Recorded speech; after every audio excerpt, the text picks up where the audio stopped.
Hey y'all, welcome back to the channel. I'm Mike with Fowler Family Farm.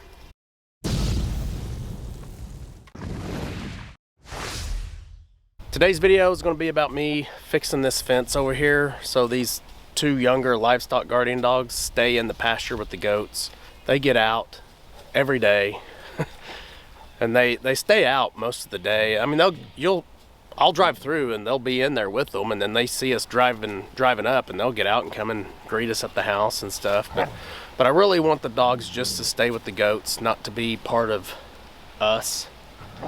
I do plan on having one of these livestock guardian dogs probably will roam the entire property, but we haven't decided which one yet.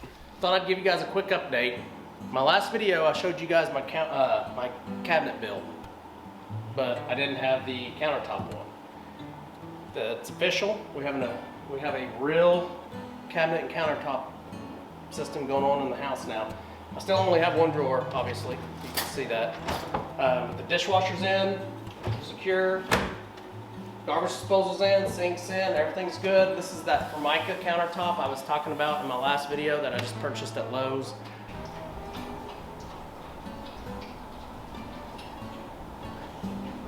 All right, let me know what you guys think in the comments. Braxton, what do you think? I like it a lot. You like it a lot? The doors and the drawers could be in it though. Yeah, me too. Yep. All right, get back to your homework. And I do want to address a comment from our last video, or one of our last videos.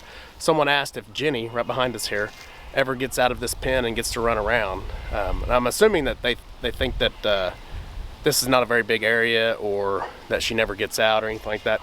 Jenny's only been in this area for probably 3 weeks now. She was in our 3-acre pasture and she had plenty of space to run around over there. This area here, let me show you real quick. This is obviously the buck pen, and the pen itself, where this main fence is not very big at all, but you can see I've got the Premier 1 fence around, and that's 400 feet of Premier 1 fence. I mean, you can see Megatron way out there. So it's not a real small area. It's just not a very big area for this type of dog. I agree. And we do let her out, but I want her to stay with the bucks. I'm pretty sure I want Jenny to be our buck dog, to stay with the bucks. But anyway, that Premier 1 fence goes way out there. Let's just walk around and I'll kind of show you the area, and Jenny will come with us probably. But this is the Premier 1 fence, and it's on.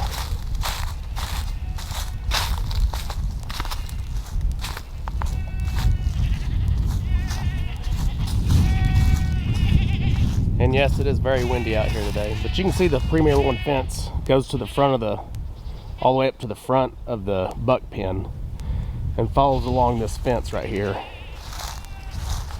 And that's my parents' property over there. But you can see she can come way back here.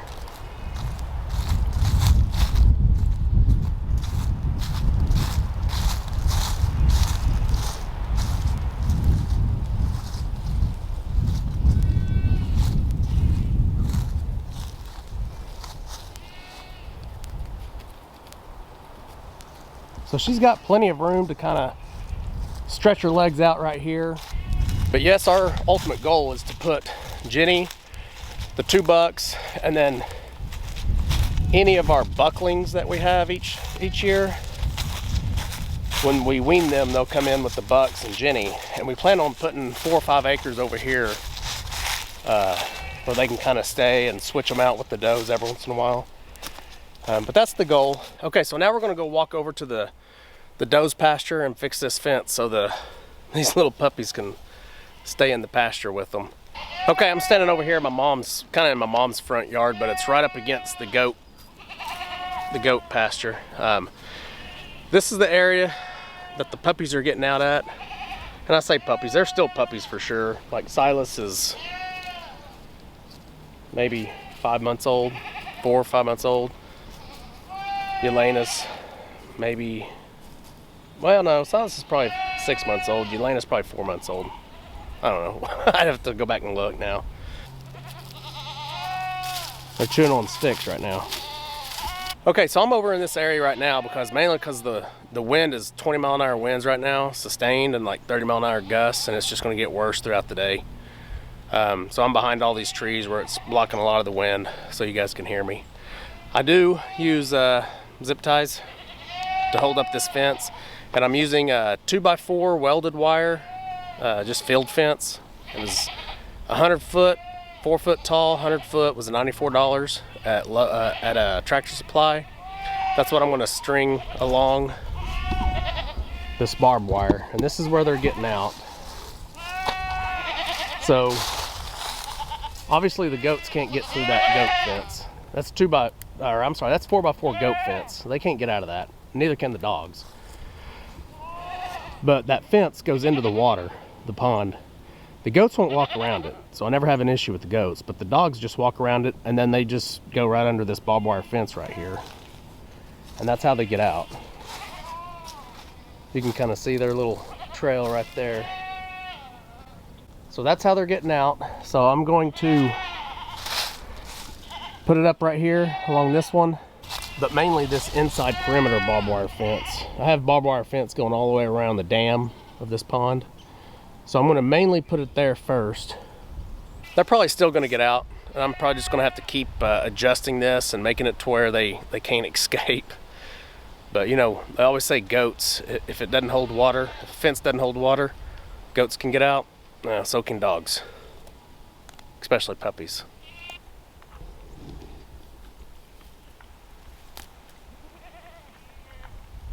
You know, I don't think I ever got back with y'all on the cedar tree, how long it took them to eat it. But it took them about a week. Now they just use it to scratch on. No babies yet. They're all close. They're getting there. Aren't you, Ginger? Let me show you the one I think's gonna have a baby first. That's that one right there. Can y'all see the side of her stomach? She is ready. Her milk hasn't dropped yet though. So I don't know how much longer she's got, but she's close. So there's my fence. I'm gonna have to roll it down there and pick it up over the fence.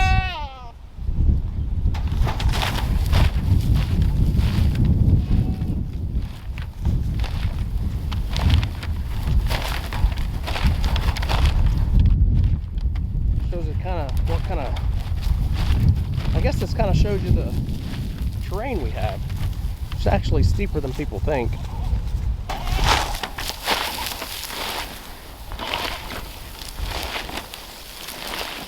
So 2 kicks got it down there. Curious goats. Here's a reason why I want to keep the dogs inside the goat pasture. That mess right there. Y'all guess what that is? Wasn't here yesterday. That's my mom's yarn out of her garage. Those dogs will get in her garage and pull stuff out and leave it all over the yard. There's another one right over there. So there's 2 separate yarns, whatever they call them. Look, and Cinnamon's chewing on it. So I don't need that over here. I don't need the goats eating stuff they don't need to be eaten. So that's the main reason I'm doing this.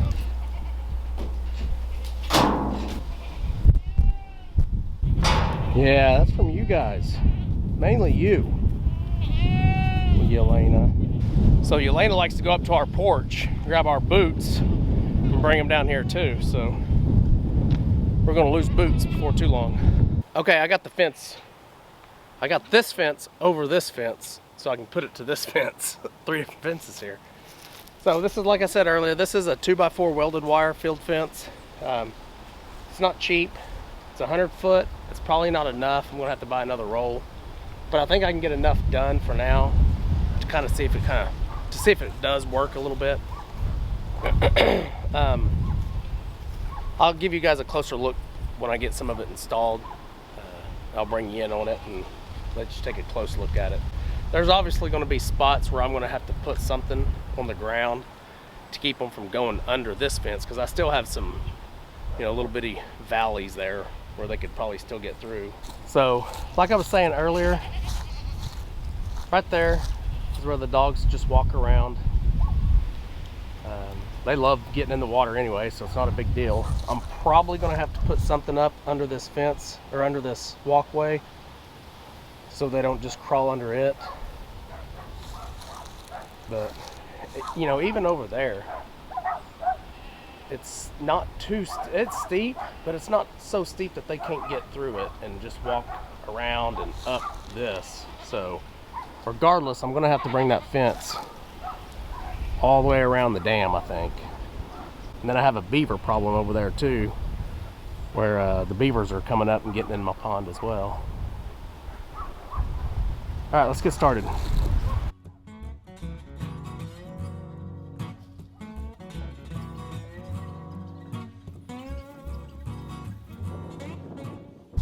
I know y'all can't see a whole lot of the fence because of the shading and stuff. It is going to be hard working with this fence because it's just going to get tangled up on the barbed wire like crazy. So, but it's just going to take a little extra time.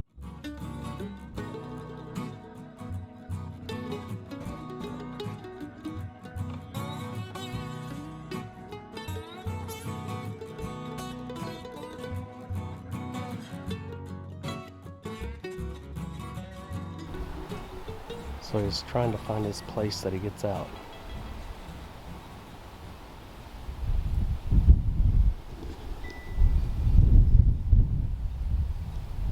Okay, change of plans. I'm gonna leave this fence up.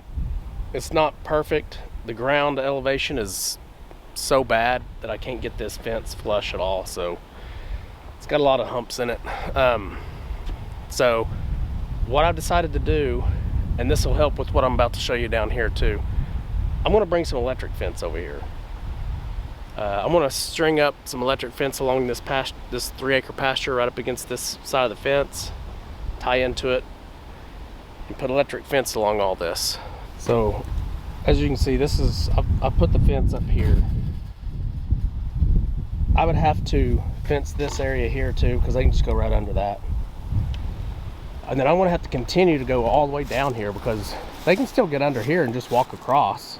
I mean, that's not a big issue for them. Even here where it's the steepest, I mean, they could still manage it probably. But you can see even here, the dogs could just eventually get through there and they can just walk all the way across.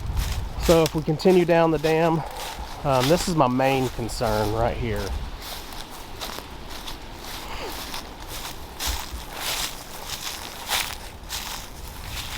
We've tried to shore this up several times to keep beaver from getting through here.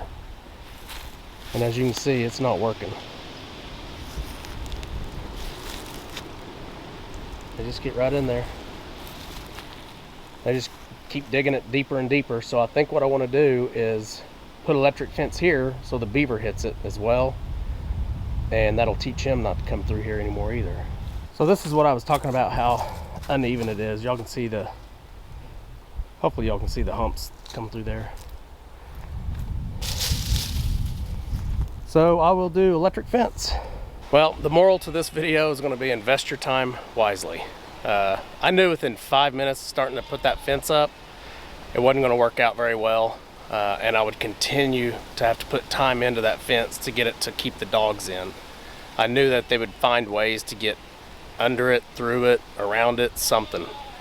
So instead of spending the next 2 to 3 hours putting the rest of that fence up, scrap the whole idea and invest my time in putting in the electric fence instead. I wanted to put electric fence on this 3-acre pasture anyway, and that'll help me with the beaver, I'm pretty sure as well. I think if that beaver hits that electric fence a few times, it's gonna keep him out of there.